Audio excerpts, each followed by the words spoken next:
World War II, images flood our minds. The global conflict that reshaped the world, leaving an indelible mark on history. Island hopping in the Pacific, the fierce battles on islands like Guadalcanal and Iwo Jima, where every inch of land was contested with blood and valor. Tank clashes in the deserts of North Africa. The relentless sun beating down on soldiers and machines alike as they fought for control of strategic points.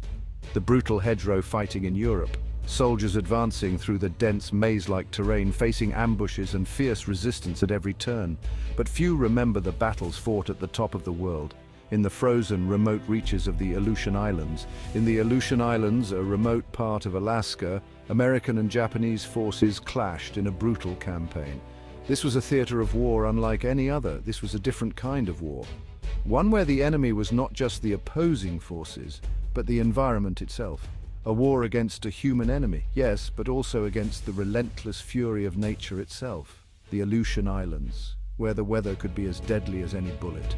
A chain of volcanic peaks jutting out from the Alaskan mainland. Rugged and isolated, these islands presented a formidable challenge, a desolate landscape of tundra, fog, and freezing winds. The soldiers faced not only the enemy, but also the harshest elements of nature. It was here in this unforgiving environment that the only battles of World War II on North American soil were fought, a front often overlooked in the grand narrative of the war. The names Attu and Kiska may not resonate like Iwo Jima or Normandy. Yet these battles were crucial in the broader strategy of the Pacific War. But the men who fought and died there faced their own unique hell. This is their story, a story of courage, endurance, and the will to survive against all odds. The Aleutian Campaign remains a testament to the resilience and determination of those who served in one of the most challenging theaters of World War II. June 1942, the world was engulfed in the flames of World War II, and the Pacific Theater was a critical battleground. The stakes were high, and the future of nations hung in the balance. The Japanese war machine was on the move. With a relentless drive and a well-coordinated military strategy, they aimed to expand their empire across the Pacific. Their forces were disciplined, their tactics ruthless. After the devastating attack on Pearl Harbor, which left the American fleet in ruins and the nation in shock, the Japanese sought to capitalize on their momentum. They aimed to strike fear and chaos into the heart of their enemies. Their goal: seize the Aleutian Islands. These remote, rugged islands were more than just a strategic point on the map. They were a potential launching pad for further incursions into American territory. These islands, they believed, were key to controlling the North Pacific. By establishing a foothold here, they could dominate the region and disrupt American military operations. From there, they could threaten the west coast of the United States. The proximity of the Aleutians to the American mainland made them a critical point of interest for both sides. The Japanese High Command saw a chance to strike fear into the heart of America. They believed that by demonstrating their reach and power, they could demoralize the American public and weaken their resolve. The Japanese strategy was twofold. It was a complex and daring plan that required precise execution and coordination across multiple fronts. First, launch a diversionary attack in the Aleutians. This would serve to distract and divide American forces, drawing their attention and resources away from more critical areas. This would draw American attention away from their main target, Midway Island. Midway was a pivotal location, and control of it could shift the balance of power in the Pacific. Second, establish air bases in the Aleutians. These bases would not only support their operations in the region, but also provide a platform for launching further attacks.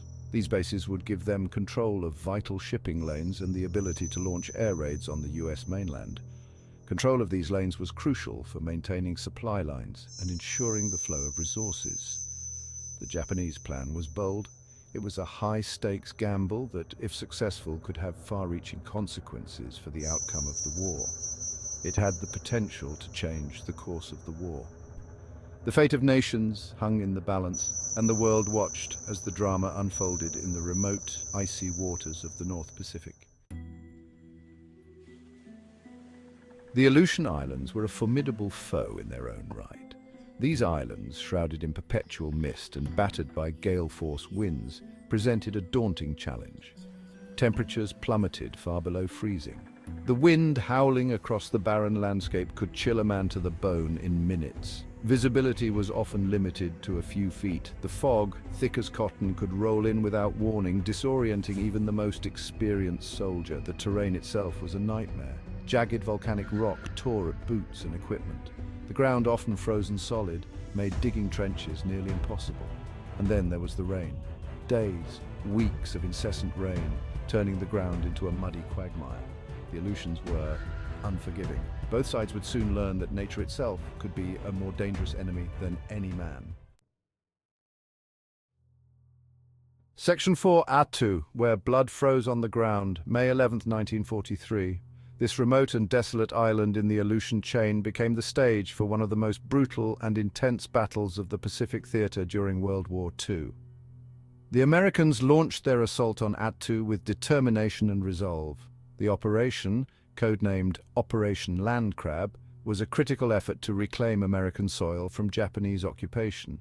Their objective was clear and daunting: retake the island from the dug-in Japanese defenders who had fortified their positions with meticulous precision. The American soldiers, many of whom were untested in battle, faced a brutal and unforgiving enemy. The harsh weather and rugged terrain only added to their challenges. The Japanese, under the command of Colonel Yasuyo Yamazaki, were determined to fight to the death. They had spent months preparing their defenses, knowing that surrender was not an option. They were dug in on the high ground, their machine guns and artillery strategically placed to overlook the few landing beaches, creating a deadly gauntlet for the advancing American troops. The battle quickly devolved into brutal close-quarters combat. Soldiers on both sides engaged in hand-to-hand fighting with bayonets, knives, and even bare hands.